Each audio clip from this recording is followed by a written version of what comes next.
So this is a topic I have pretty strong opinions on, and that is battle passes. We've talked about this before. A while back, we watched Drifter did a video on battle pass fatigue.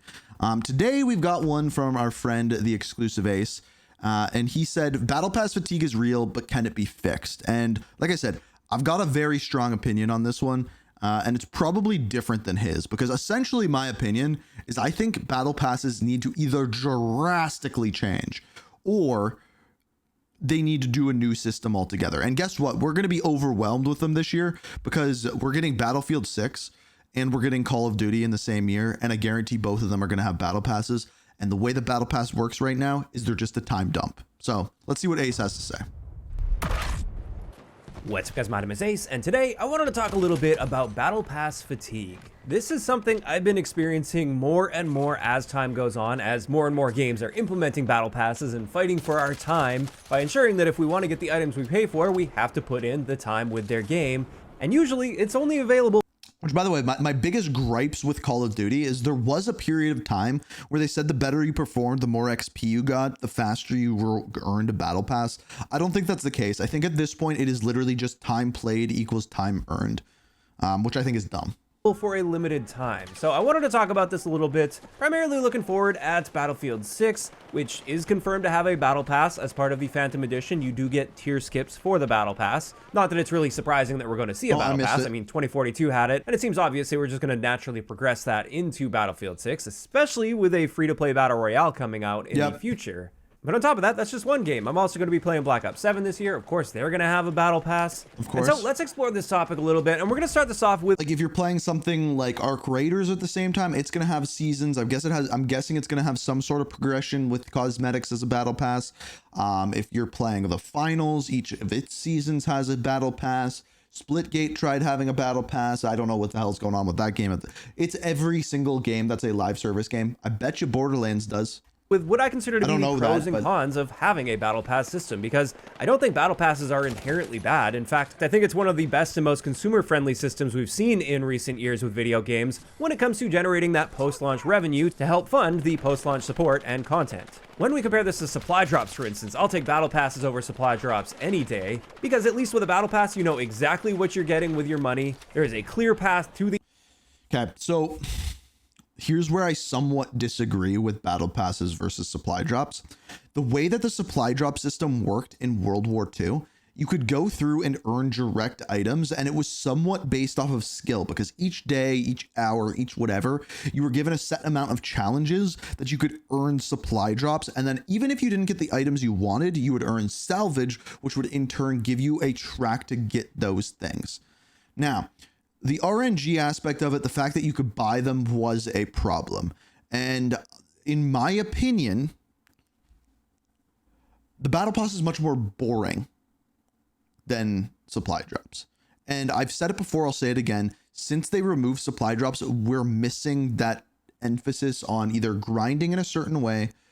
That's the problem. It's the only form of gambling I like. We're missing that excitement, dopamine hit.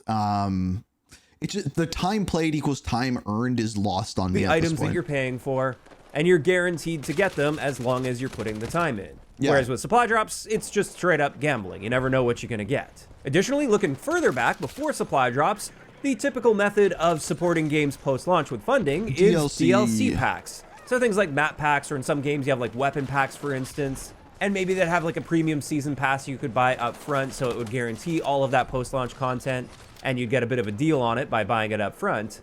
Well, looking back, I see some redeeming qualities to systems like that. I think there were more negatives than positives, and the primary negatives of selling DLC packs, especially with the gameplay content like maps, is you split up the player base. Then, in the case of post-launch weapons, if you were making them paid for, there's also the risk of a pay-to-win situation happening, which can create some unfair imbalance in the game. So this is where battle passes really shine. They're typically 100% cosmetic, at least for the paid tier of the battle passes. Most games that have a battle pass will also have a free tier, and oftentimes that's where they'll put like playable content, is in the free tier.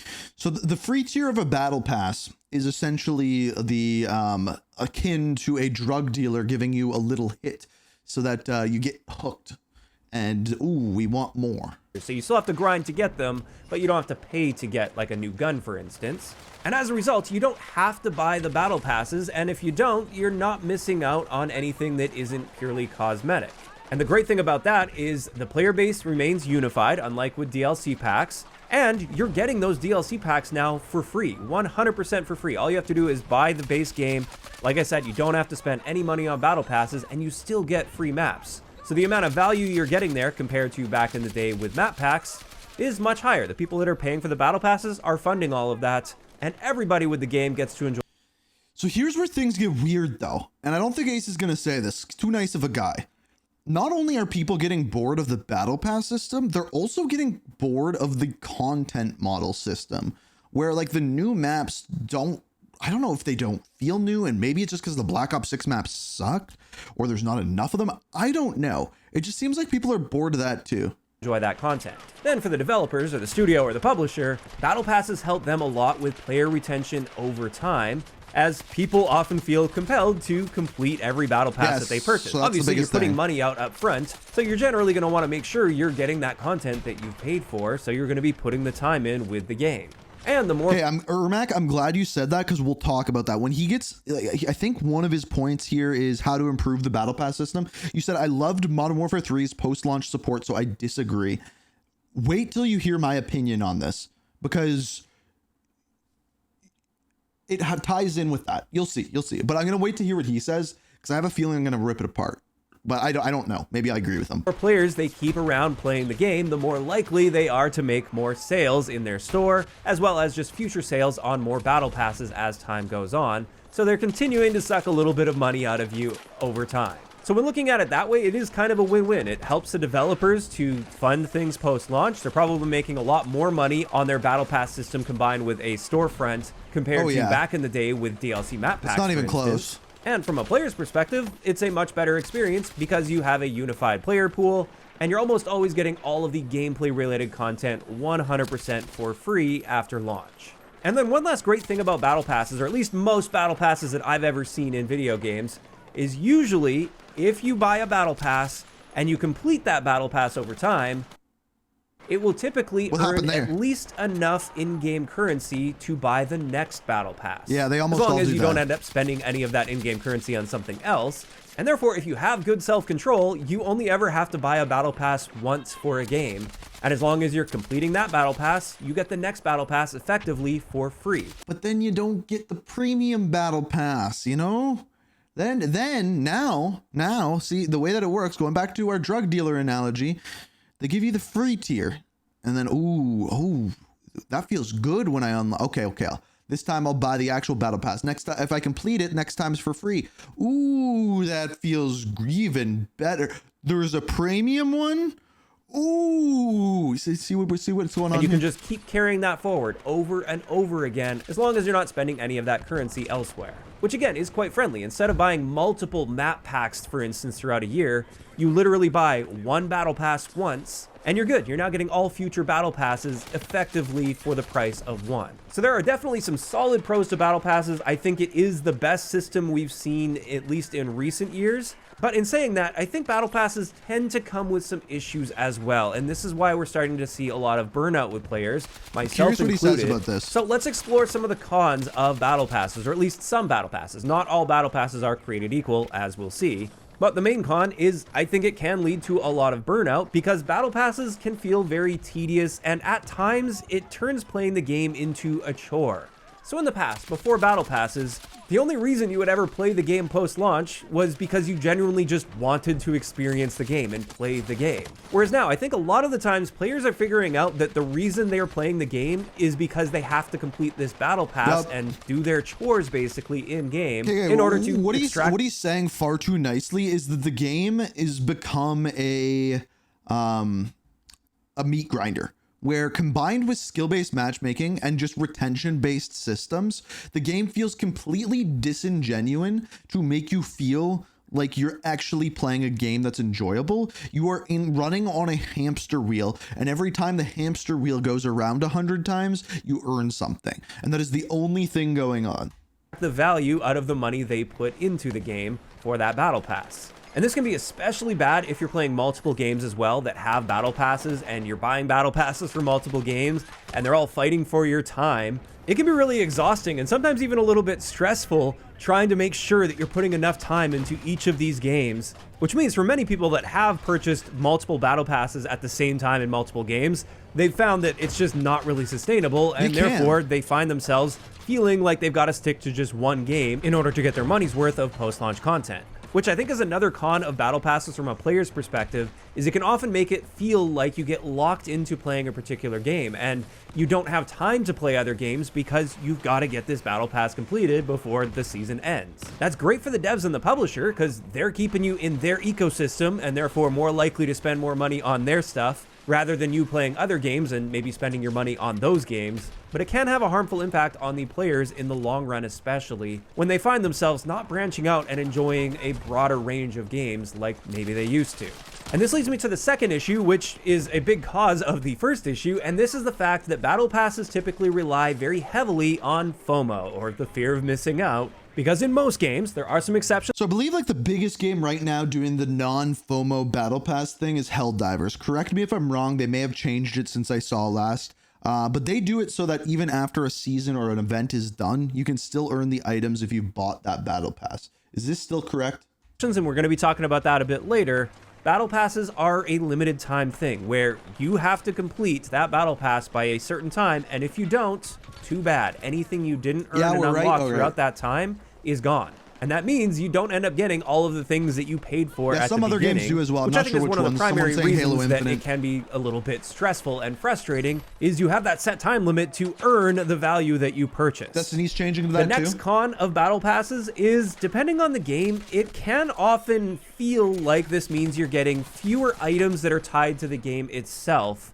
And a lot of the cosmetics and the things that you would earn through in-game progression that was just included as part of the base game, it's like they've taken that away and now they're selling it in battle passes instead. And I think that has led to a feeling that many games that... I think the biggest thing with battle passes, specifically in Call of Duty, is half of the crap in it is just pointless. Launch are just lacking. They aren't the full package that we used to get back in the day, where when you buy a new game, there's just so much in there and so much to do right off the bat, and you don't have to rely on things coming out over time because it's all there right at the beginning. Now, it often feels like when you buy a new game, you're buying into the foundation of that game with the promise of more down the road. You know it's not going to feel like a full, complete package, but you also know that there is going to be a lot of post-launch support, and you're going to see improvements over time as well as content additions over time, and much of this was just expected back in the day to be in the game right when it launched. And then one last thing I wanted to talk about here when it comes to the cons of battle passes is relative to paid DLCs in the past, there's definitely an argument that the quality of the content that we're getting post-launch isn't as high in some cases. Okay, sure, you can argue that, but I think like the real con of battle passes is this. They're designed not to increase enjoyability. They are designed to increase retention. And this is the problem with all live service games right now. By nature, if you increase enjoyability of a game, in turn, you should increase retention. However, if you are implementing a system to just increase retention, you're not going to increase enjoyability. Therefore, what's the point? That's the way I look at it.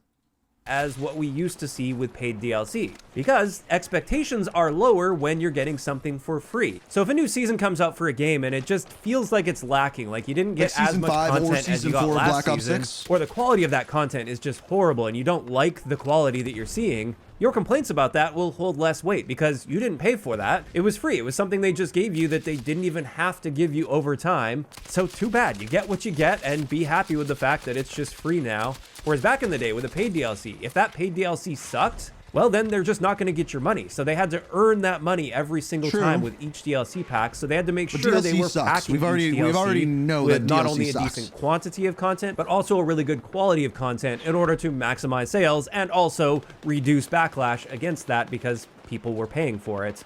And they want to make sure they're getting their money's worth. And that pretty much covers it for the primary So the real reason why DLC sucks, and I don't think Ace actually said this, the reason why DLC sucks is because half the people didn't buy each DLC. So you start with 100% of the player base. And then guess what? Oh, you have 50% of the player base when DLC 1 comes out. DLC 2 comes out, now you're down to 25% of the player base that buys it. Then you're down to 14 or whatever, 12.5% of the player base. So by the time the final DLC comes out, the only people that you can play with if you've bought all the DLC are the 12.5% of players who are left. And guess what? Those are also the best percentage of players, which means that your player experience is by far worse if you have... It was a crappy way to play the game. It was. Pros and cons of the Battle Pass system. Again, I do want to reiterate, I think overall the Battle Pass system is still the best thing we've seen for post-launch support in recent years. But however, I think some of the cons can be mitigated with some improvements to Battle Passes, and we're actually starting to see some... Okay, here's my thing. Get rid of this improvement. This is where I'm going to disagree with Ace. Get rid of Battle Passes. And I'm going to let him talk because I'm guessing my idea is going to implement some of the things that he's saying.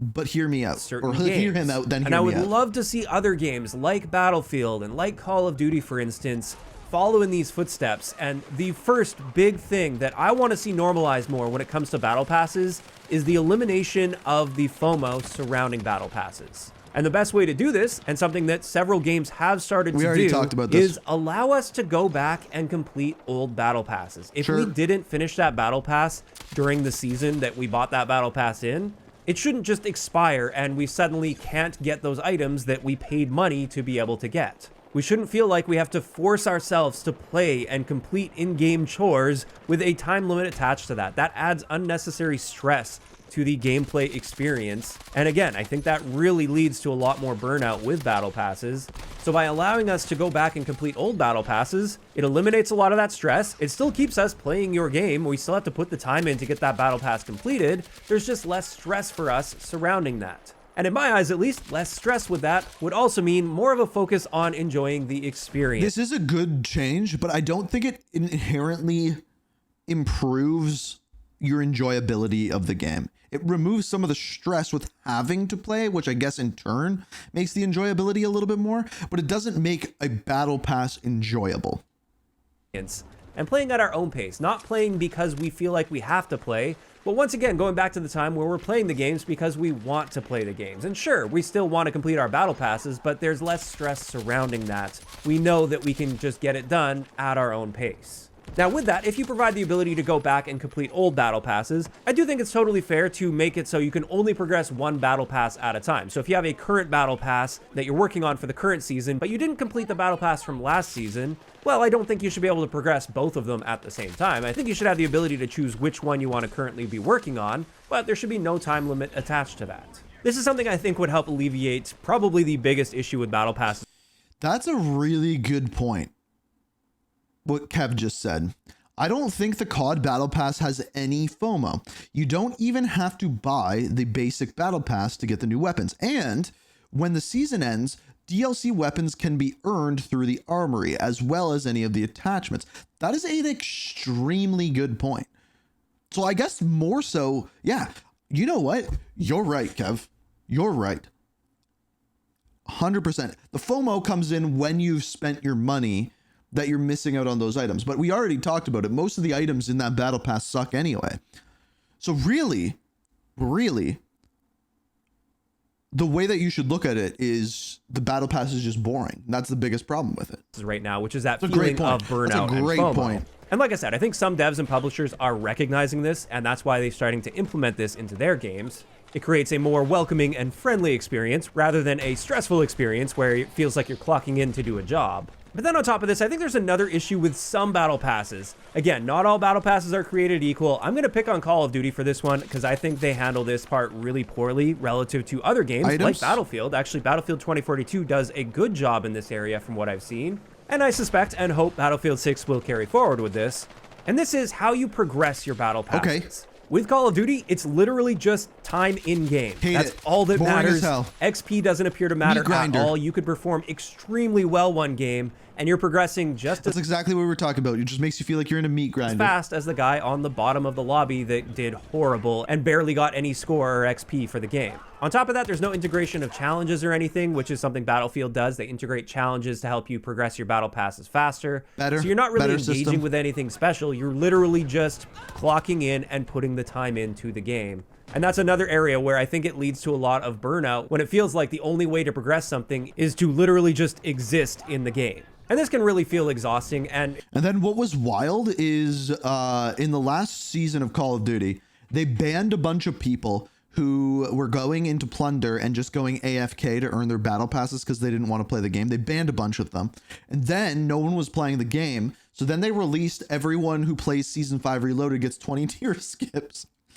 It really pushed me away from even caring about progressing my battle passes, especially in Black Ops 6. I think the only battle pass I completed was Season 1. Outside of that one, I don't believe I've completed any of the other battle passes. And honestly, I just stopped caring entirely. Once I get my guns, which are in the free tier of the battle pass anyway, I don't care about the battle pass. It's irrelevant to me. I don't care about any of those cosmetics or anything. I just care about the gameplay experience. And when I'm not enjoying my gameplay experience because I feel like I'm only playing because I have to be putting the time in, the battle pass is no longer enough to keep me engaged and around with the game because the rewards for it are just offering more of that stuff that I don't care about. Whereas when you integrate challenges into your battle pass progression, alongside just continuing to progress as well by putting the time in, I find that to be far more interesting and engaging, and it gets me wanting to interact with that more. All right, here it is. I've said that this is going to be my third video, I think, this week saying this. Here's how you fix Battle Pass. Here's how you fix retention in Call of Duty. Call of Duty, the best thing about Call of Duty is that there's going to be 5 different modes in this game. There's going to be zombies. There's going to be Dead Ops Arcade. There's going to be multiplayer. There's going to be campaign. There's going to be endgame. And there's going to be Warzone. I missed that one. So 6 modes, actually. Weekly, there should be... This is where Modern Warfare 3 comes in. The thing that the Modern Warfare 3 did with retention really well is with the weekly challenges, and it had nothing to do with the Battle Pass. But implement the Battle Pass into this. Weekly, you are given a quest. The quest starts out and you only have the first part to the quest. The first part of the quest may be in multiplayer. Let's say it's we'll just keep it simple. 200 headshots. Okay, you complete that part of the quest. Part 2 of the quest. Go into Warzone and find the shiny golden mirror. Actually, you know what? We'll call it the heart pendant. Where Raul, tie it in with Raul Menendez, but make it a part of the story. Make it a riddle. Then you got to go into Warzone. You find that. It unlocks the next thing. The next thing is in zombies. Maybe in zombies, you have to do a specific thing. Maybe they implement a new Easter egg every single week, like a mini Easter egg, like the bowling one or shooting the cans outside of the map. Boom, you got to do that in zombies. Or maybe it's simple. Maybe it's kill 1,000 zombies. Make it different. Boom, it then sends you into endgame because that's a new mode. In endgame, you have a little mission that you got to do. You got to protect this area of the map. Boom, you complete that. It completes that. It sends you through all of these modes. They take time. It improves your time. And then maybe that by the end of that, it gives you a new piece of story. I think that's important. And then it gives you, call it 5 tier skips. Maybe make it 4. Maybe make it 3. Whatever. There's 8 weeks in a season. 8 times 3. It's incalculable. Maybe do 4. Maybe do 4. And then that kind of gives you a little bit more leeway. And then you can complete the rest with time. And you have a system like that sends you through each individual mode, gives you tasks to complete. And I think you can expand on that system to a huge extent. Make one for story, make one for unlocking weapons. I just think that's a way goddamn better system than just time played. Because there are things that I can do in the game to speed up my progression, and therefore that becomes a game of its own. I've got something I can actively work toward as I'm playing a match to make sure that I'm getting the most of the time that I'm putting into that game. And I find, by the way, the main thing that people will disagree with this is, oh, well, I only play multiplayer. It's like, okay, well, this can be the thing that sells your game as a whole experience. Maybe you have to get to round 50 in Dead Ops Arcade or whatever. Go through 50 rooms in Dead Ops Arcade, or I don't know, make it difficult. Find that to be way more enjoyable than just clocking in and making sure that I exist for long enough in the game. So with this, I'm not... Yeah, so the only game that ever had anything like those quests, Kev, were Blackout, and they were in like the Battle Royale part of it. I'm concerned about Battlefield 6. I think they are just going to keep following suit with what they've been doing, and I think they're doing a great job in that area. But focusing on Call of Duty, I think it's really time for them to make a change to how they're handling their Battle Pass, because I have been seeing a lot more burnout surrounding this. And it's not just burnout with Battle Pass, to be clear. There's burnout for many other reasons as well, but this video is just focused on Battle Passes. Either way, for both of those franchises, though, something that I really hope they are considering adopting is eliminating that FOMO and allowing us to complete older battle passes that we've paid for. And there we have it. Those are the primary things I wanted to focus on today when it comes to the Battle Pass system. I do like Battle Passes overall. I think we are on the right track, but I just think there's still a lot of room for improvement here and optimization when it comes to Battle Passes. And I think they really need to start adapting Battle Pass systems to prevent a lot of the burnout that we've been seeing with Battle Passes over the years. Now, I think it's pretty goddamn simple. I think it comes down to this. Battle passes are boring. Anything that you implement that is just time played equals time earned are boring. Supply drops at one point in Advanced Warfare were time played equals time earned. And it was basically once every match to 3 matches, you would earn a supply drop. But then you'd get the fun part when it's opening them. It's like gambling. It's like you work for an hour, you earn a spin of the roulette wheel, right? Or slot machine or whatever. The Battle Pass is just a more boring version of that when you actually think about it, and you're guaranteed items. So yeah, I think it is time for a new system, and it doesn't have to be what I said. And yeah, implementing challenges and direct ways to earn tier skips would help. I think they are doing weekly challenges like Modern Warfare 3, which will increase retention. But yeah, I think it's time for a brand new system, brand new retention mechanics, because like I said, I think it comes down to one thing and one thing alone, is adding in retention mechanics doesn't equal fun. Fun equals increased retention. And they're looking at it ass backwards.